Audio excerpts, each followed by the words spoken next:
पूर्वी सिंहभूम जिला कांग्रेस कमेटी की ओर से बिष्टुपुर स्थित तिलक पुस्तकालय कांग्रेस कार्यालय में मंगलवार को प्रेस वार्ता आयोजित की गई। पूर्व मंत्री बन्ना गुप्ता ने चंदा चोरी के आरोपों और एमएमडीआर से जुड़े मामलों को लेकर राज्य सरकार पर सवाल उठाए। बन्ना गुप्ता ने खनिज संसाधनों से जुड़े मामलों में पारदर्शिता, एमएमडीआर एक्ट के प्रावधानों के पालन और कथित अनियमितताओं की निष्पक्ष जांच की मांग की। उन्होंने कहा कि खनिज संसाधनों से मिलने वाले राजस्व का लाभ राज्य की जनता तक पहुंचना चाहिए। उन्होंने कहा कि कांग्रेस जनहित के मुद्दों को लगातार उठाती रहेगी और जरूरत पड़ने पर आंदोलन किया जाएगा। आदरणीय राहुल गांधी जी, आदरणीय हेमंत सोरेन जी कर रहे हैं। क्या इतने ये लोग निष्ठुर हैं? क्या इनके पास केवल वही मुद्दे हैं जो हिंदू और मुसलमान पर आधारित हो, धर्म पर आधारित हो, और धर्म की राजनीति करके इन्होंने देश की सर्वोच्च सत्ता पर कब्जा किया?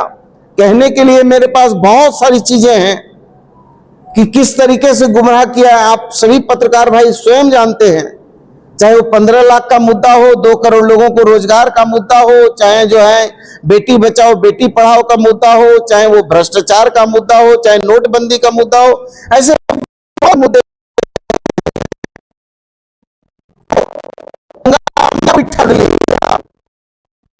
चलिए हम लोगों ने लेकिन कहते थे कि सौगंध राम की खाता हूं, और सौगंध राम की खाने वाले लोग ये झूठे राम भक्त लोग हैं। इनके अंदर में मर्यादा पुरुषोत्तम श्री राम के प्रति न कोई प्रेम है, न कोई श्रद्धा है, न कोई विश्वास है। और इन्होंने गंगा मैया को भी छला, मां भारती को भी धोखा दिया। अब इन्होंने मर्यादा पुरुषोत्तम श्री राम के आस्था और विश्वास को भी लूटने का काम किया। और वहां पर आपने देखा कि किस तरीके से इन्होंने चंदा चोरी किया है।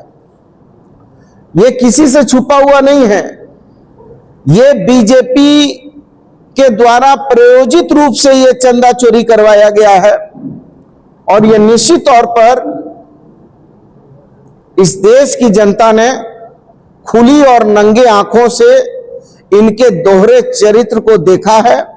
और दोहरे चरित्र को देखकर इन लोगों को कहीं ना कहीं ये एहसास होने लगा है कि अब जो है काठ की हांडी जो है अब बार बार जलने वाली नहीं है। और कहते हैं कि ऊपर वाले की लाठी में, ऊपर वाले जब लाठी चलाता है ऊपर वाला, तो ऊपर वाले की लाठी में देर हो सकती है, अंधेर नहीं हो सकता है, लेकिन लाठी की मार बड़ी जबरदस्त है। और हमारे बच्चों ने, हमारे नौजवानों ने इन लोगों की रात की नींद उड़ा दिया है।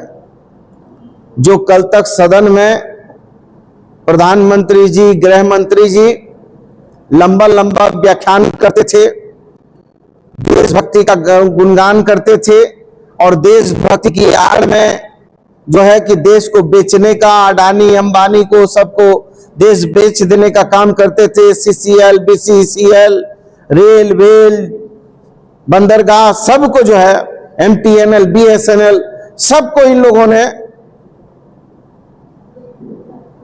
पूरी तरीके से निजीकरण के हवाले करके देश को गुलाम बनाने का जो एक सोचा समझा साजिश किया है, उसको नौजवानों ने परख लिया, देख लिया। और जब इन लोगों को झटका दिया तो इन लोगों की घिघी बन गई। और ये लोग इतने भयभीत हो गए हमारे नेता आदरणीय राहुल गांधी जी से कि सदन के अंदर जवाब देने की भी हिम्मत गृह मंत्री जी को नहीं हुई, प्रधानमंत्री जी को नहीं हुई।